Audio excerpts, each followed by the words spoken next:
ने नहीं देती। I support the motion of thanks tabled by Shri Anurag Thakur ji. Many thanks. धन्यवाद सभापति जी, आपने मुझे महामहिम राष्ट्रपति के अभिभाषण पर अपनी बात रखने का अवसर दिया। मान्यवर, पहली बार लोकतंत्र के इस मंदिर में, देश की सबसे बड़ी पंचायत में मुझे मेरी बात रखने का अवसर मिलना मेरे लिए गर्व का विषय है। इसका श्रेय मेरी पार्टी समाजवादी पार्टी, मेरे लोकसभा क्षेत्र धौरहरा की महान जनता तथा पीडीए की एकता को देना चाहता हूं, जिसके लिए मैं उस बृहत्तर समाज और उसे एकता के सूत्र में बांधकर समाजवादी पार्टी को देश की तीसरी सबसे बड़ी पार्टी बनाने वाले मेरे नेता आदरणीय अखिलेश यादव जी का वंदन अभिनंदन करते हुए उन्हें हार्दिक बधाई देता हूं।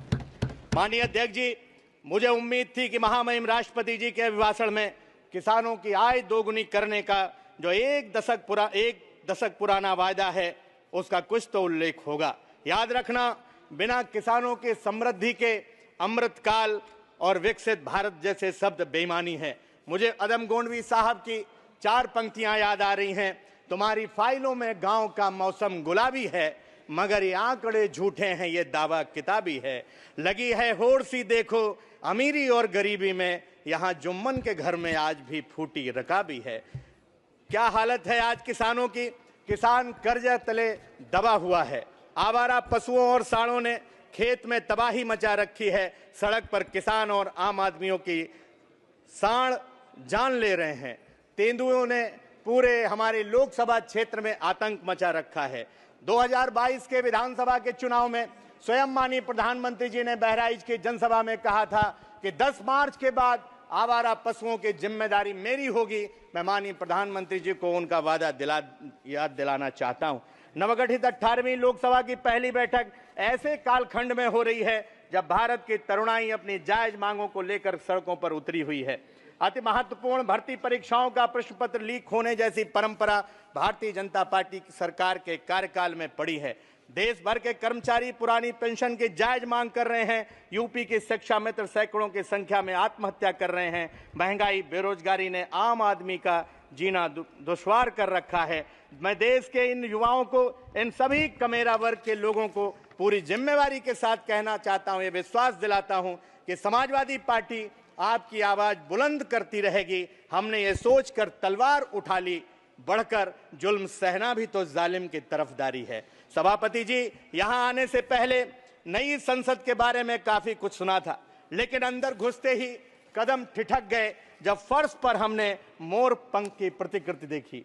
हमारे हिंदू धर्म में यह पवित्र मोर पंख माना गया है जो ऊर्जा देता है। स्वयं भगवान श्री कृष्ण ने अपने माथे पर इसको मान देने का काम किया था। अपने सदन की आलोचना नहीं जी। ये जो सदन या परिसर है पार्लियामेंट का, ये स्पीकर के डोमेन में है। आप जो मिले हैं वो सुझाव दे देंगे। ये कहीं ना कहीं इसको हटाना चाहिए, इसलिए मैं इसको हटाने की मांग करता हूं।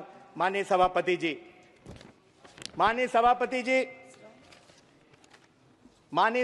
जी, आपने मुझे बीच में टोक दिया।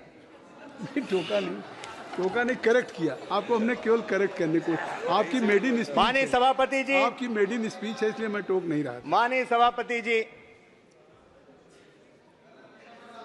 आपने तो अपने जज्बात की तर्जुमानी अदम गोंडवी के उससे असरात से ही कर दिए हैं।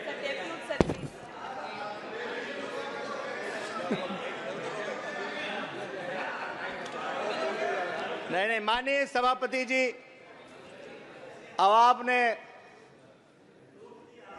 चूंकि मैं सरकार पर ज्यादा हमलावर था इसलिए शायद आप मुझे टोक रहे थे, लेकिन मैं इतना कहना चाहता हूं, सत्ता पक्ष भले ही महामहिम राष्ट्रपति जी के अभिभाषण के मार्फत ये दावा करे कि उसकी बहुमत की सरकार बनी है, लेकिन देश हकीकत जानता है कैसे ये बैसाखियों पर टिकी हुई सरकार है। यहाँ दुष्यंत कुमार जी की 4 पंक्तियां मुझे बरबस याद आ रही हैं।